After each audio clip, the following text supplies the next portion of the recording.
It's indeed a very important discussion that currently happening here in Singapore. And just to give a bit of the context, that first of all, Singapore released Singapore Green Plan 2030, which already includes a number of strategies how to address this issue, in particular, how to become green.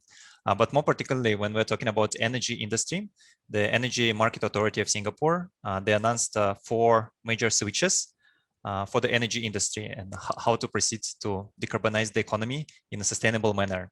So this strategy includes, again, 4 topics, starting from the most immediate area where we can have the biggest impact and moving slowly to the mid-term solutions and the long-term solutions, which will lead eventually to answering the question of the energy mix. So on the short-term horizon, what is currently projected by EMA is currently Singapore gets around 95% of its energy from the natural gas. And of course, the short-term strategy is to increase efficiency as much as possible of the existing technologies through carbon capture, to making sure that the plants and power plants run as efficiently as possible. And in parallel, of course, working on the energy efficiency, both for buildings, residential, commercial, and industrial sites. So this is more like on the short-term strategy. Then moving into the midterm, Singapore has a very scarce land. So unfortunately, traditional renewable energy sources such as solar are very limited just by the amount of land that we have available in Singapore. But there is still a very ambitious plan within the next 10 years by 2030 to deploy 2 gigawatt peak of solar energy in Singapore. Basically, that can bump the energy production through renewable sources almost up to 5% in Singapore. But as you can see, it's still not solving the major question, how to become even more sustainable, even greener. So that's where the next part comes in. And the next part is regional power grids. So since Singapore doesn't have enough land for the solar power, there is no wind to generate electricity from the wind sources or from other renewable energy sources that are currently available on the market. So regional power grids can solve part of this problem by basically exporting the power generated in other countries, in the neighboring countries around Singapore. And then Singapore can purchase these green electrons from our neighbors. So that's more like a midterm strategy. There are already first pilot projects that are currently in progress and happening right now. But eventually, by 2030, the percentage of green electricity which is going to Singapore from neighboring countries will be increasing. So this is the third switch, which is regional power grids. And the last, fourth switch is emerging low carbon alternatives, such as hydrogen. So this is not the immediate answer to the current problem.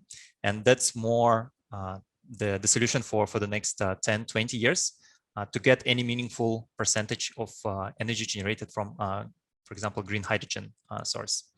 So as you can see, so gradually, there will be a reduction, of course, in the energy generated from traditional energy sources such as natural gas, but it will be very slow and gradual reduction.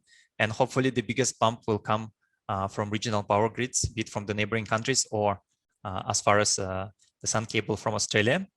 And eventually, hopefully new energy sources, which are not, might not be commercially available right now, but Singapore is working hard on making sure that they will be available within the next 10, 20 years.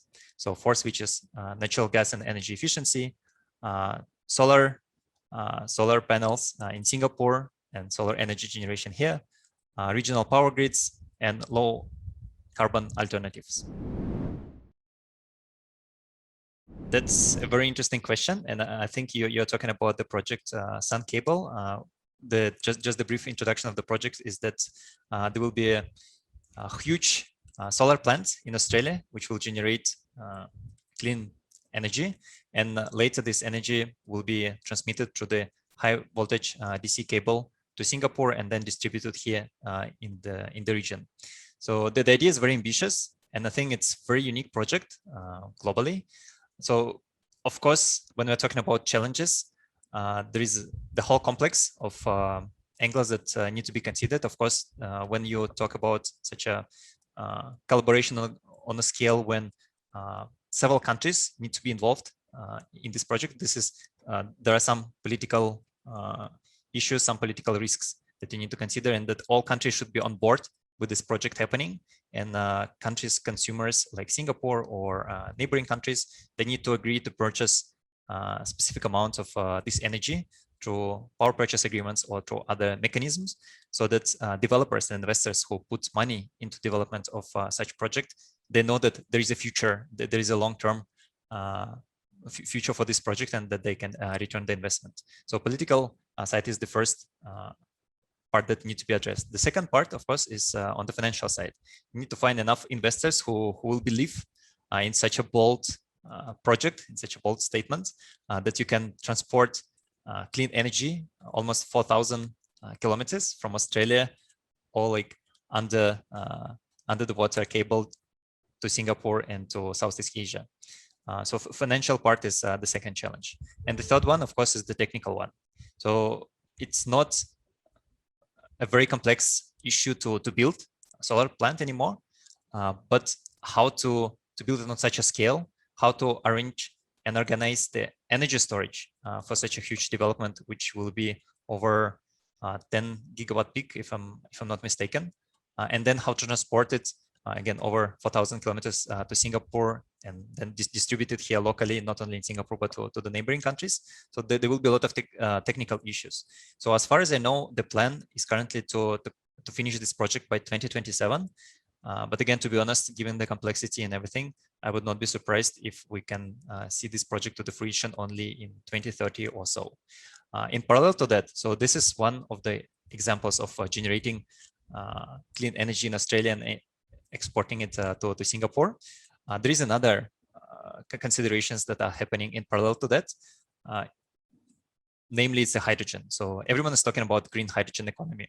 In Australia, it's not a secret, they would like to become a great exporter of hydrogen, because they have abundance of renewable energy, which can facilitate production of this green hydrogen.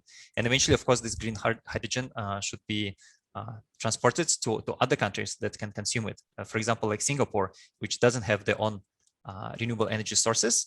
Singapore will be happy to buy such green hydrogen, say from Australia, maybe even to become a hub, regional hub to store it safely in Singapore, to distribute it in this among Southeast Asian countries. So all of this requires infrastructure planning and again, intergovernment collaborations. So all of this is already happening. So the governments and other players are talking to explore how to build this supply chain, because technology at each stage is still not mature enough. It's not at the commercial stage. Again, in some areas it's more advanced than the others, but you need to build the full chain, starting from the hydrogen generation in Australia to storage, to liquefaction, to transporting it to Singapore, and then storing it here, distributing it here, and using again in the efficient way, and the way that will be eventually beneficial and green. When we're talking about energy and hydrogen, of course, we're talking about green hydrogen. So there are some interesting developments, both in terms of sun cable and in terms of the hydrogen supply chain that can be built over the next, again, 10, 15 or 20 years between Australia and Singapore. Most of the startups, even be it local startups in Singapore or overseas companies who are coming to Asia, so when they're opening office in Singapore, very often they understand that Singapore is a fairly limited market in terms of the size, and of course, many of them they plan to expand further into the region, be it Southeast Asia or even APAC region, and go as far as India or China. But Singapore usually serves as a launch pad, or as a your first step into Asia.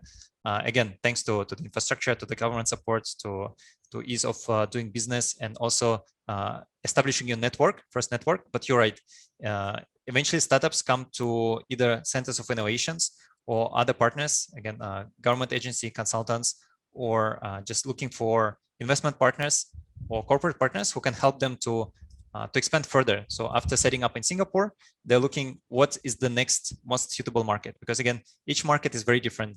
Thailand, Philippines, Indonesia, or if you're talking about big markets like China or India, all of them, they have their own advantages and challenges. So for each particular startup, they need to see first which market makes sense to expand immediately. Because what happens is that if a startup comes and thinks, to conquer the whole Asia in one go, no company will have enough resources to do so. So usually, this first year of setting business in Singapore, start doing your business development, your sales, maybe regional search, helps companies to identify what will be the next move, because next move will depend on what kind of partners they found, what kind of financial support they can obtain in a specific market before they decide to make this next move.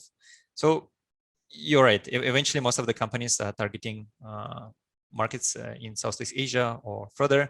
But usually Singapore works as the first nice demonstrator where you can deploy and demonstrate your technology that is working, that you have customers here before you identify your next immediate market.